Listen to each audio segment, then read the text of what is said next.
Just got back from Japan about 4 days ago, and I've been living there for the past about 10 months or so. And today I wanted to do a little bit of a talk about why I officially moved back because, to be honest, it kind of came out of the blue, sort of. I applied for a visa and everything to come and live in Japan for up to 2 more years, and I decided to cut it short almost by only staying for about 3 months. So yeah, definitely a lot shorter than I initially thought. I was actually doing a lot of thinking many months ago, thinking, am I gonna stay in Japan for a year and a half? Am I gonna apply for another visa and stay for 3 years? Am I gonna stay till I'm 30? I had all these thoughts. And then I ended up going with about the shortest option of them all, which is kind of funny. By the way, if you are new here, my name is Peyton. I'm 23 years old, turning 24 in a few months. I graduated college last year, did a full year in Japan, and now I'm back home. So if you're new here, welcome. It's nice to see you here. And yeah, thank you for stopping by. In this video, I want to talk about why I left Japan after about 1 year.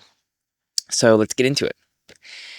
The first thing, I think the biggest one that I would oftentimes come back to when I would think about what was something I was missing a bit and something I would like is definitely social life and just what it's like to just have friends there, family, all these things. So, family is non existent there.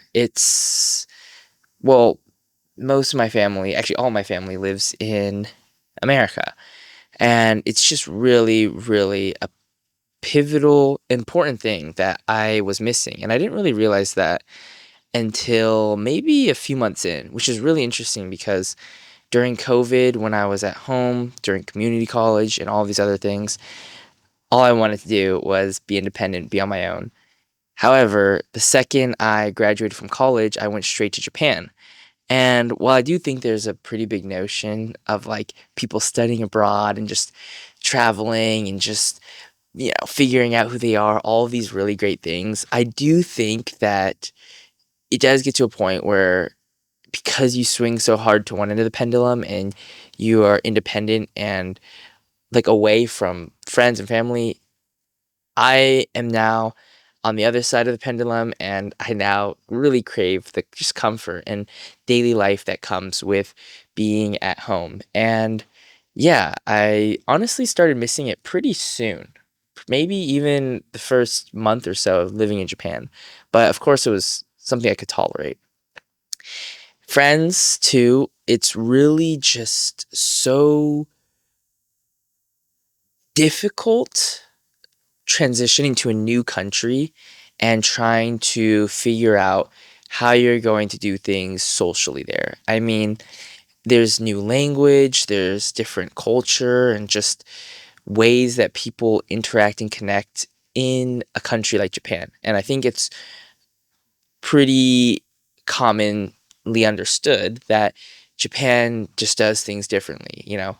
I think a lot of people could argue that Japan isn't necessarily just objectively worse. I mean, each country's got its own good and bad things, but when you are looking at just how Japan operates as a society, things like how it's common to eat alone at restaurants, how people tend to be very close in their friend groups and not necessarily are cliques, but it's hard to get into these friend groups when you're in it. Things like just meeting people. Let's just say if you're talking about like dating too, it's a lot more difficult to just meet people here than it is in America. Um, with that being said, though, I do think a benefit of Japan is that when you do get to be close with people, it's really, really easy to continue to see them and just feel like you're a part of the groups. So that is a bonus. With that being said, I think it's a lot of work. I think it's a lot of jumping through hoops to figure out how to get these friendships, how to maintain these friendships, and yeah, even just things like language barrier, just trying to learn like a different language and trying to figure out how to navigate just everything that comes with being in a new country on top of it is just so difficult. So yeah, I noticed for myself, almost all of my good friends in Japan, I would say, were people that I was either friends with before, as in like they knew me from America and they just happened to be living in Japan, like maybe they did study abroad, people that were at language school, or maybe one or two people that I happened to meet through like a friend of a friend or something like that. But very few of them were people that I just naturally made friends with that were like Japanese and we just met out and about. Because as someone too who speaks with people often, like at colleges and just at stores and random places, it's just difficult in general. I mean, I think wherever you are in the world, that's just a hard way to make friends. But even if you meet someone that you may hit it off with, the next step for both of you guys to keep meeting up and hanging out is difficult. Like I remember too, I actually had a few language exchange partners that I would hang out with for a few hours once or twice a week over the course of a few months, and that was really cool. However, I noticed that oftentimes neither person would make it very easy to continue seeing the other person. Like if I were to initiate 2 times, they might initiate once.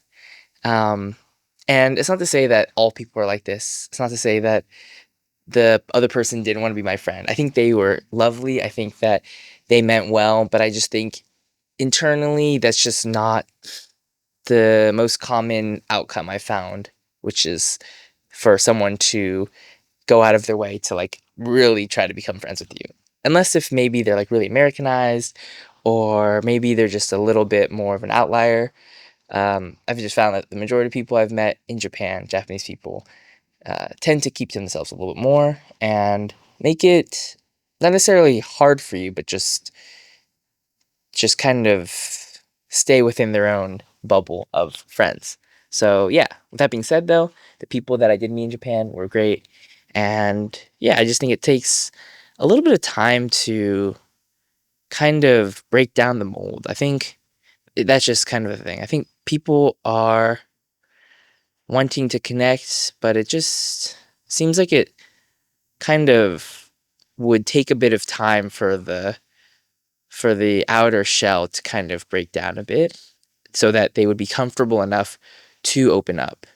If I had to say there's like a pie chart of say, let's say 100% is the full pie chart, I would probably go with 70% being social as the reason to why I decided to come home early ish.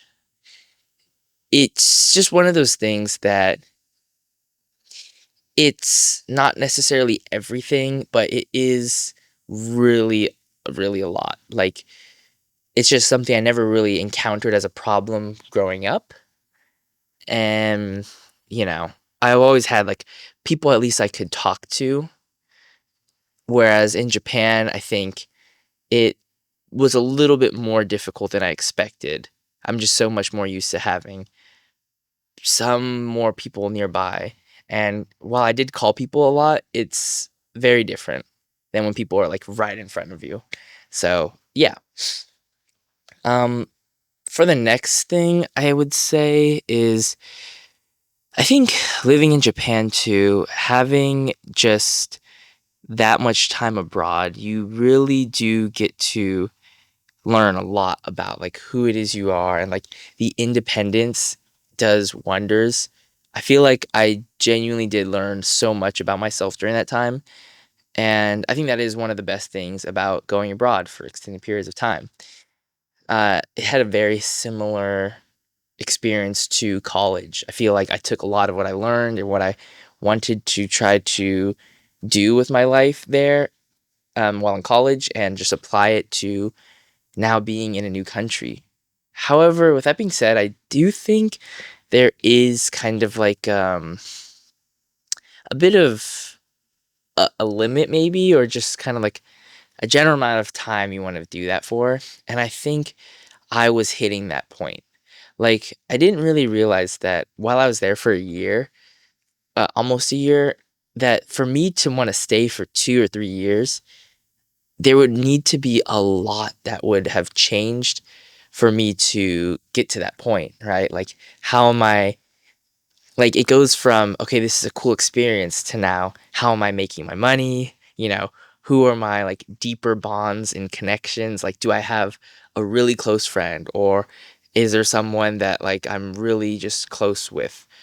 Um, Things like that, right? Like, how am I even going to be staying in the country, right? Like, what visa am I on? And I think you have to start asking a lot deeper questions once you get past the 6 to 12 month honeymoon phase almost. And while I was pretty aware of a lot of these things, I didn't really think about how, at the time at least, like how important it would be. Like, I just thought I would be able to just ride off of the high that I had from month 3 or 6 to month like 18. But yeah, I mean, it really does hit you. I think I'm someone who just tries to put it off and tries to think, "Oh, this will be fine. I won't really need to worry about a lot of this stuff." Um, but it always sneaks up. I mean, even just in January, so just a few months ago, I was thinking, "Oh, Japan's gonna be great." But the second I came back, reality hits, and I'm hit with a rent payment. I'm thinking about just the kind of friends that I've been making, and kind of thinking about like just the life that I'm living, and is this where I want to be settling down? Is this where I want to be settling down my roots, my deeper, um, yeah, just more of my life, right? Because coming on to the age of 24, if I decided to stay until Japan, that would be my mid 20s. And this is probably where a lot of my friends would stay. Like, if I decided to stay another year, it's probably likely that I would have stayed another year, because now this is where almost like home is. Whereas I think leaving now kind of was the decision of saying, okay, this isn't going to be the chapter for my mid 20s. And Japan was just a nice 9, 10 month experience. And yeah, that leads me to essentially just thinking like, what I want to do next, which is working. And it's kind of funny too, because when I first got to Japan, I was really set on the idea of wanting to freelance, wanting to build like some creative entrepreneurial endeavor. And I think something I was a bit more unaware of at the time, I think, is that I thought I couldn't do both. I thought that if I wanted to build something creative, entrepreneurial, I needed to go all in. And it's either this or nothing. I tend to be someone who's like that, which I think can be good and not so good at times. And in this case, I thought to myself, well, if I don't pursue what I want to do right now creatively, then I will never do it. And I think it actually ended up putting a lot of pressure on me, because I realized that now that I'm in Japan, I'm thinking every week I should be trying to make a new video or try to improve my skills or work on this aspect of my, dream essentially. But I think the problem with that is, yeah, like I said, it put pressure on me.